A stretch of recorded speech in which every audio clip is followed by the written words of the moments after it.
எல்லாத்தையும் செஞ்சு வை. இப்போ எங்களுக்கு காஃபி எடுத்துட்டு வா. சரிங்க அத்தை. அத்தை, அனிதா, இந்தாங்க காஃபி. சரி, நாங்க காஃபி குடிச்சுக்கிறோம். போய் துணியெல்லாம் துவைச்சு போட்டுட்டு செடிகளுக்கெல்லாம் தண்ணி விட்டுட்டு மத்தியானம் சமைக்கிற வேலை செய். மாமா நேரமா வந்துருவாரு. சரிங்க அத்தை. அதே மாதிரி தான் அனிதாவோட அம்மா அப்பாவெல்லாம் வருவாங்க நைட்டு. அதனால டிஃபன் எப்பயும் போல செய்யாம கொஞ்சம் சேர்த்து செய்யு. ஏன்னா அவங்க எப்பயாவது ஒரு நாள் தான் வரவங்க. உங்க வீட்டு ஆளுங்க இல்லாதவங்க மாதிரி இல்லை. எப்போ பார்த்தாலும் மகளை பார்க்கணும்னு வந்து அப்படியே இங்கே உட்காந்து 3 நேரம் தின்னுட்டு பார்க்கு.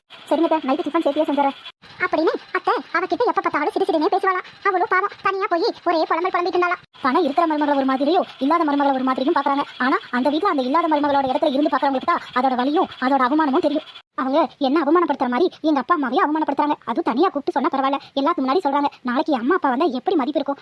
பரவாயில்ல, எங்க அம்மா அப்பாவாவது நினைச்சிட்டு இருக்கட்டும். மக பெரிய வீட்டுல வாக்கப்பட்டிருக்கா, அவ எப்படியும் நல்லா இருப்பான்னு அவங்க நினைச்சுக்கிறாங்க. அவங்கள நம்ம சங்கடம் சொல்லக்கூடாது.